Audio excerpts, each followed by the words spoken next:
Hello friends, welcome you again. So today I am going to start LPT graphic method problem number 2. आज हम second problem solve करने वाले हैं और ये हमारी जो प्रॉब्लम होगी that will contain mixed constraints. अब ग्राफिक के द्वारा हम ऑप्टिमम आंसर सेलेक्ट करेंगे and we have to find with the LPP technique linear programming problems and that will be graphic method. लेकिन यहाँ पे मैं मिक्स्ड कंस्ट्रेंट लूंगा क्योंकि लास्ट लेक्चर वीडियो लेक्चर में हमने लिया था सिंपल लेसर और equal to all that were common constraint. लेकिन यहाँ पे हमारे पास मिक्स कंस्ट्रेंट होंगे. मिक्स का मतलब कुछ लेसर होंगे कुछ ग्रेटर होंगे and we have to know how we have to face the feasible area, how we have to locate the feasible area. और जब हमारे मिक्स कंस्ट्रेंट होते हैं तब हम फिजिबल एरिया कैसे लोकेट करते हैं और तब हम अपना ऑप्टिमम आंसर कैसे सेलेक्ट करेंगे. इसलिए मैंने सेकंड प्रॉब्लम जो है वो थोड़ी चेंज ली है. तो अब यहाँ पे मैं थोड़ा स्टडी करना चाहूंगा प्रॉब्लम को. हमारे पास है प्रॉब्लम नंबर 2. तो हमने इसको फॉर्मुलेशन से बनाया. हमारे पास पहले हमारी स्टोरी थी उसमें हमने उसकी फॉर्मुलेशन की और ये हमने अपनी इक्वेशन बनाई है जहाँ पे हमारे पास ऑब्जेक्टिव फंक्शन भी है और हमारे कंस्ट्रेंट भी आते हैं. तो सबसे पहले ऑब्जेक्टिव फंक्शन क्या है, यहाँ पे है मैक्सिमाइज और max at 5 lakh x1 plus 1 lakh x2. हमारे पास दो डिसीजन वेरिएबल हैं. x1 एक का नाम हमने रखा है, एक का नाम हमने रखा है x2. अब सब्जेक्ट टू हमारे कुछ कंस्ट्रेंट हैं 50,000 x1 प्लस 20,000 x2 लेसर और इक्वल टू 2 लाख. ये हमारा बजट कंस्ट्रेंट है. ये हमने एक क्वेश्चन से फॉर्मुलेशन बनाई है, अपनी इक्वेशन को ड्रॉ किया है. वहां पे हमारा बजट कंस्ट्रेंट है 2 लाख. तो हमारी इक्वेशन है 50,000 x1 प्लस 20,000 x2 लेसर और equal to 2 lakh. Second equation हमारे पास है x1 ग्रेटर और इक्वल टू 3. ये प्रोग्राम का कंस्ट्रेंट है. और x2 लेसर और इक्वल टू 5 ये भी प्रोग्राम का कंस्ट्रेंट है. और जहां पे हम नॉन नेगेटिविटी फंक्शन कहते हैं वो ये कहते हैं where x1 and x2 always greater और इक्वल टू 0. इसको कहते हैं नॉन नेगेटिविटी कंस्ट्रेंट. तो जहां पे जो हमारे वेरिएबल हैं वो या तो 0 होंगे या 0 से ग्रेटर होंगे. It means these will be positive variable. तो ये हमारी इक्वेशन है. सबसे पहले ऑब्जेक्टिव फंक्शन है जो हमें मैक्सिमाइज करना है और हमारी फर्स्ट इक्वेशन लेसर और इक्वल टू बता रही है. सेकंड इक्वेशन ग्रेटर और इक्वल टू कह रही है x1 ग्रेटर और इक्वल टू 3. और थर्ड इक्वेशन हमारी बता रही है x2 लेसर और इक्वल टू 5. तीन हमारी कंस्ट्रेंट्स हैं और एक हमारा ऑब्जेक्टिव है. अब इसको हम कैसे सॉल्व करेंगे, बाय ग्राफिक. और ग्राफिक में हमें जो ऑप्टिमम आंसर देखना है वो हमें मैक्सिमाइज करके देखना है. That will be our maximum optimum answer. जो हमारे फिजिबल एरिया में पॉइंट होगा उसमें जो मैक्सिमम आंसर होगा that will be my optimum answer. तभी हमारा ऑब्जेक्टिव फंक्शन बना है मैक्सिमाइज. अब इसके स्टेप्स मैंने पहले भी क्लियर किया, मैं फिर करना चाहूंगा. लास्ट वीडियो में भी हमने क्लियर किया. इसका फर्स्ट स्टेप होता है इक्वलाइजिंग ऑल कंस्ट्रेंट. अपने जो भी 3 कंस्ट्रेंट्स हमारे सम में हैं इनको सबसे पहले हम इक्वल करेंगे. तो सबसे पहले मैं पहली इक्वेशन लूंगा. फर्स्ट इक्वेशन हमारी है 50,000 x1 plus 20,000 x2 is equal to 2 lakh. इसको हमने इक्वल बना दिया. और जब हमारी इक्वेशन होती है, मैंने पहले भी कहा था लास्ट में कि हमें इसको इक्वल बनाने के बाद इनकी 2 वैल्यूज को कैलकुलेट करना होता है फुल इक्वेशन की, जहां पे x1 वेरिएबल भी हो और x2 वेरिएबल भी हो. इसके 2 आंसर हमें देखने हैं. तो इसका स्टेप होता है सबसे पहले हम इस इक्वेशन को थोड़ा और स्मॉल करना चाहते हैं.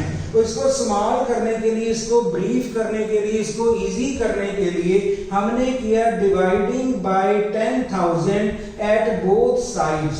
क्योंकि यहाँ पे हमारे जीरो फिगर बहुत है, हमने इसको छोटा बनाना है, स्मॉल बनाना है, कंसाइज बनाना है, ताकि कैलकुलेशन हमारी कंसाइज रहे। तो इसके लिए हमने 10,000 से इनको डिवाइड कर दिया बोथ साइड मैथमेटिकली। अगर हम डिवाइड कर देते हैं तो हमारी इक्वेशन रह जाती है 5x1 plus 2x2 is equal to 20। तो ये हमने इक्वेशन बना दी है, तो ये हमारी बन जाती है कंसाइज इक्वेशन, क्योंकि हमने जीरो को उड़ा दिया, क्योंकि बोथ साइड्स राइट साइड और लेफ्ट साइड दोनों में जीरो ज्यादा फिगर है, तो इसको हमने डिवाइड करके इक्वल कर लिया। तो इसी इक्वेशन को हम ये भी कह सकते हैं 5x1 plus 2x2 is equal to 20।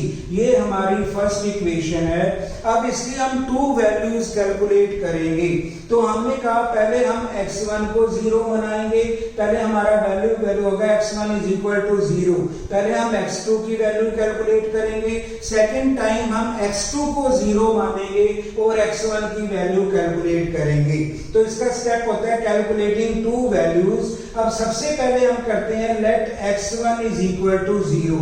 अगर हमने x1 को 0 बनाया तो ये फुल 0 हो जाएगा और हमारे पास रहेगा 2x2 इज इक्वल टू 20।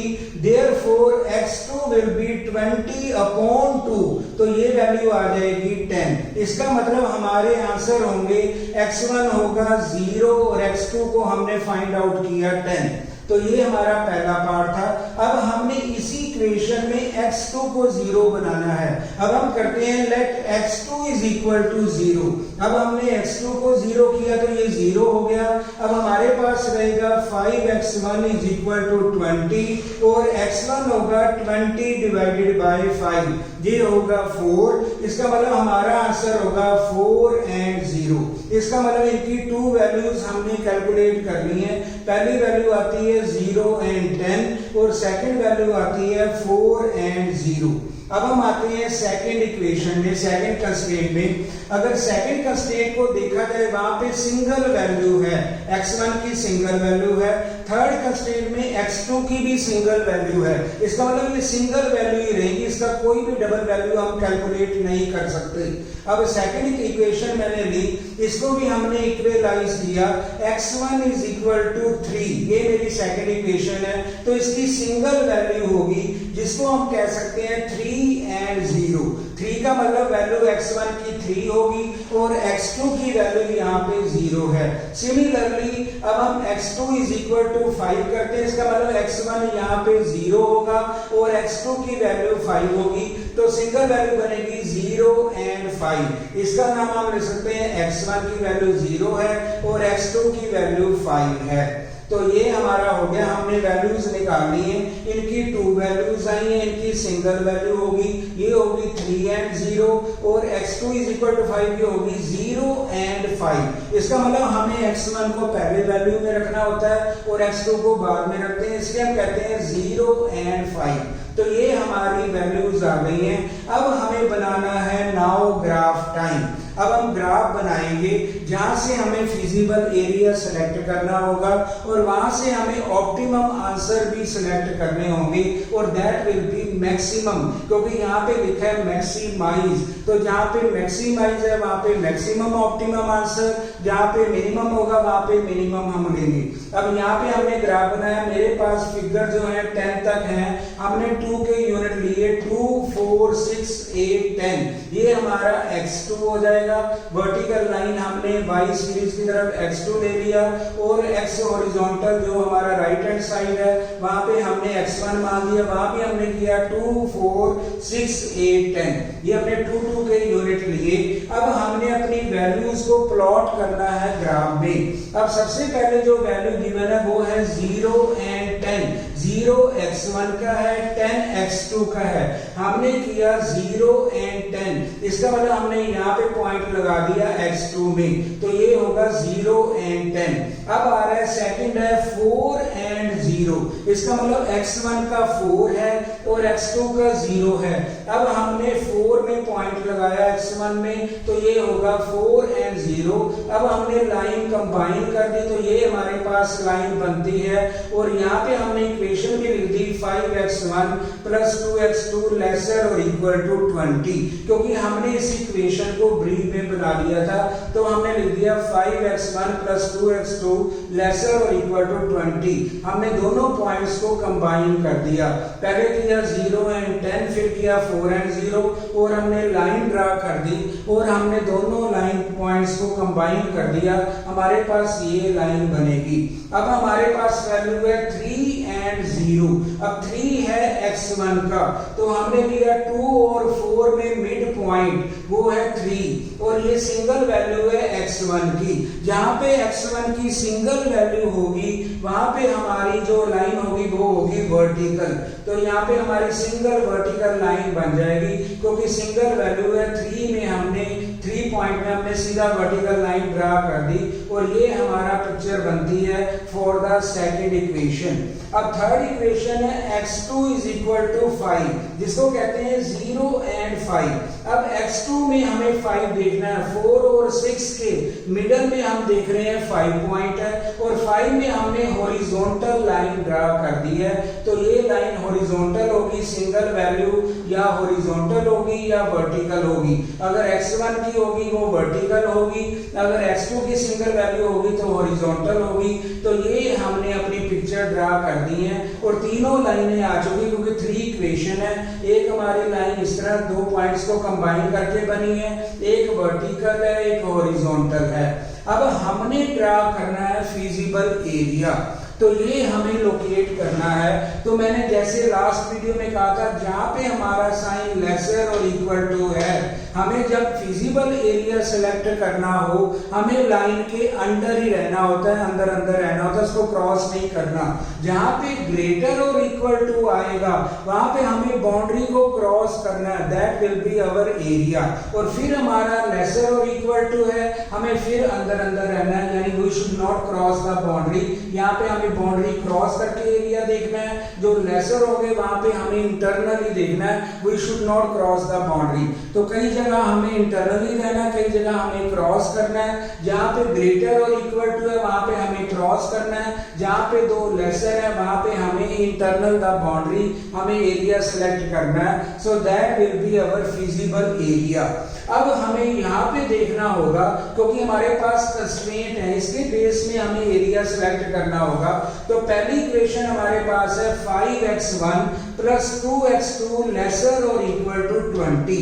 तो ये लाइन हमारी है, इसका मतलब है इसका एरिया कहाँ होगा, ये लाइन जा रही है तो इसका मतलब इसका एरिया इंटरनली होगा, वही शुड बी इंटरनल, क्योंकि ये लाइन आ रही है और इसका साइन है लेसर और इक्वल टू। इसको हम बाहर की तरफ क्रॉस नहीं कर सकते, इसको बाहर हम पार नहीं कर सकते, इसका मतलब हमें अंदर की तरफ रहना होगा। तो इसका मतलब ये एरिया अंदर की तरफ होगा इस लाइन के internally. We can not cross this line, क्योंकि इसका साइन है लेसर और इक्वल टू। उसके बाद आ रहा है x1 ग्रेटर और इक्वल टू 3। अब x1 का जो पॉइंट है वो हमारे पास है ये वाला, दिस इज वर्टिकल लाइन। अब वर्टिकल लाइन जहां पे हमारा पॉइंट बना रही है इसके बाहर की तरफ हमें आना है।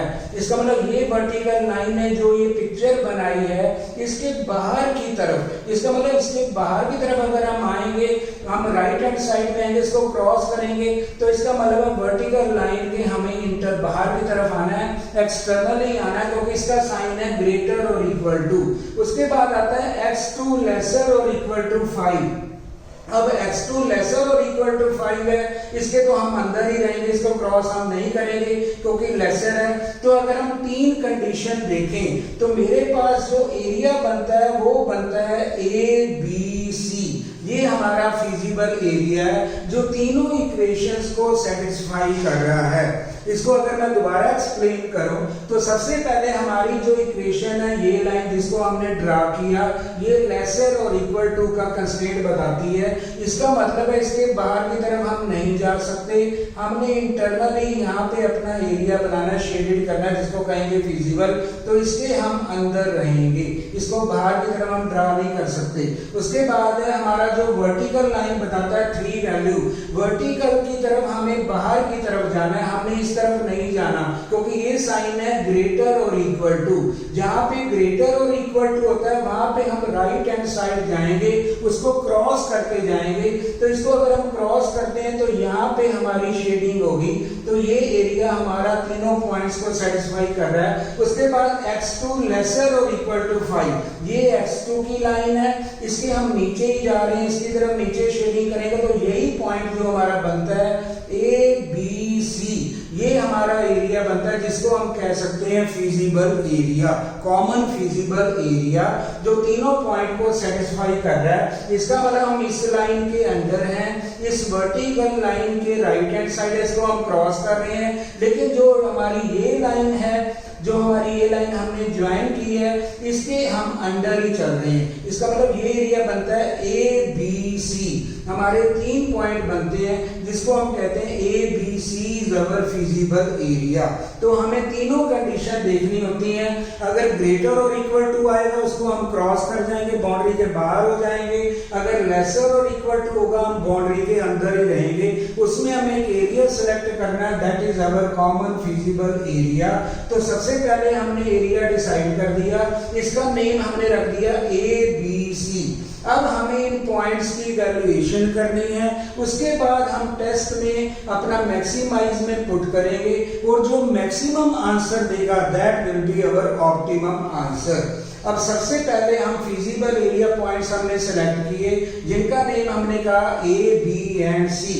ये हमारा पिक्चर बन रही है A, B एंड C, यानी इस वर्टिकल लाइन के बाहर की तरफ, क्योंकि हम ग्रेटर और इक्वल टू हैं, x2 के हम लेसर नीचे की तरफ हैं, और इस लाइन के भी अंदर की तरफ रह रहे हैं, बाहर की तरफ हम क्रॉस नहीं कर रहे। ये हम तीनों इक्वेशन को सेटिस्फाई कर रहे हैं। तो हमारा फिजिबल एरिया आता है A, B एंड C। अब हम इनकी वैल्यूएशन करेंगे। अब A, सबसे पहले हम A पॉइंट लेते हैं, यहाँ पे हमारी इंटरसेक्शन हो रही है। अब इंटरसेक्शन होगी तो इसकी वैल्यू हम देखेंगे, 2 वैल्यूज क्या होंगी। अब जिसके साथ इंटरसेक्शन हो रही है वो है वर्टिकल लाइन, और वो हमें वैल्यू बताती है x1 इज इक्वल टू 3। ये हमें वैल्यू बता रही है x1 इज इक्वल टू 3, जिनके साथ इंटरसेक्शन हो रही है। तो इसका मतलब x1 की वैल्यू 3 हो गई।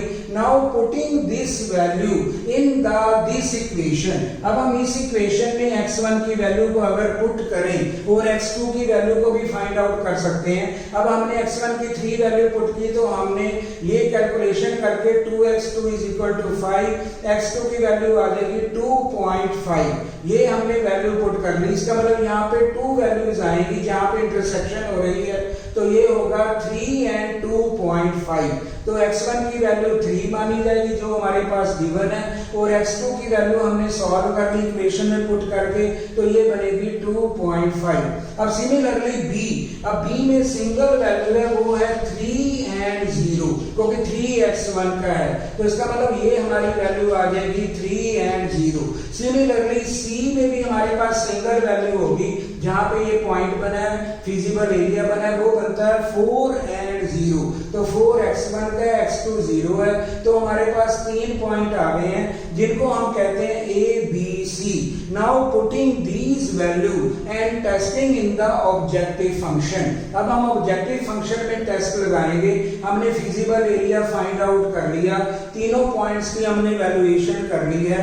अब हम इसकी वैल्यूएशन पुट करेंगे ऑब्जेक्टिव में। अब ऑब्जेक्टिव फंक्शन है हमारा 5 lakh x1 plus 1 lakh x2। अब यहाँ पे अगर वैल्यू पुट करें, सबसे पहले हम a की वैल्यू पुट करेंगे, तो a पॉइंट की वैल्यू थी 3 and 2.5, तो मैंने 5 लाख लिया प्लस इसको मल्टीप्लाई कर दिया 3 और 1 लाख प्लस किया और 2.5 से मल्टीप्लाई किया, तो इनकी कैलकुलेशन करेंगे तो हमारे पास आंसर आएगा 17,50,000, क्योंकि हमने ऑब्जेक्टिव फंक्शन में इसको प्रूव करना है। तो हमने ये किया 5 लाख को 3 से मल्टीप्लाई किया, जो इनकी वैल्यूज आई हैं a पॉइंट की, और b जो दूसरा पॉइंट है वो है 2.5 x2 का है, वो हमने 1 लाख के साथ मल्टीप्लाई किया, तो टोटल बनती है 17,50,000। अब हम b पॉइंट की कैलकुलेशन करते हैं। b का आंसर गिवन है 3 and 0, तो ये बनेगा 5 lakh multiplied by 3 plus 1 lakh multiplied by 0, तो ये बनेगा 15 लाख। तो b की वैल्यू टोटल बनती है 15 लाख। अब हम c की वैल्यू देखते हैं, वो बनता है 4 and 0। अब 5 लाख को हमने 4 से मल्टीप्लाई किया और 1 लाख को 0 से किया, तो ये आंसर बनेगा 20 लाख। इसका मतलब हमारे पास 3 वैल्यूज आती हैं। नंबर 1 वैल्यू हमारे पास है 17,50,000 और b की वैल्यू आ रही है 15 लाख और c की वैल्यू आ रही है 20 लाख। अब हमारे पास जो ऑप्टिमम पॉइंट होगा, ऑप्टिमम आंसर होगा, that will be C answer. और सी आंसर क्या होगा, जहां पे x1 होगा 4, x2 होगा 0 और मैक्सिमाइज हमें आंसर मिलेगा 20 lakh. That will be our optimum answer, that will be our final answer। तो ये हम आंसर कह सकते हैं, क्योंकि रिमेनिंग जो हमारे पास है, एक बनता है 17,50,000, एक बनता है 15 लाख, एक बनता है 20 लाख। तो हमें 20 लाख देखना है, क्योंकि हमारा ऑब्जेक्टिव है मैक्सिमाइज। तो हमने सबसे पहले इक्वेशंस को सॉल्व किया, फिर फिजिबल एरिया ग्राफ प्लॉट किया, फिजिबल एरिया हमने डिसाइड किया, और ये हमारा जो सम था ये हमारा मिक्स कंस्ट्रेंट का था। तो लास्ट मैंने कॉमन कंस्ट्रेंट लिए थे, सिंपल कंस्ट्रेंट लिए थे, यहाँ पे हमने मिक्स लिए हैं, लेसर भी हैं और ग्रेटर भी हैं, ताकि हमें पता लगे किसी के हमें बाहर की तरफ बाउंड्री बनानी है और किसी की तरफ हमें अंदर की तरफ बनानी है। तो जैसे हमने वर्टिकल लाइन की तरफ बाहर की तरफ किया, जिससे हमारा फिजिबल एरिया बन गया, तो एरिया की कैलकुलेशन करनी है। तो ये हमने कैलकुलेशन की, लास्ट में हमने ऑप्टिमम आंसर देखना है। तो हमारा 20 लाख आंसर होगा, दैट विल बी मैक्सिमम। अगर ऑब्जेक्टिव फंक्शन हमारा मिनिमाइज होता तो हमारा मिनिमम आंसर होता। अब हमारा मैक्सिमम है, तो हमें मैक्सिमम आंसर देखना होगा, that will be our optimum answer. तो इस तरह हम और भी लेक्चर अपना मैं आगे कैसे हम ग्राफिक करेंगे, जहां पे हमारे मिक्स कंस्ट्रेंट होंगे। Again I shall be coming with more problem. Please don't forget to subscribe me, share my videos, give me likes, give me comments. Thank you very much.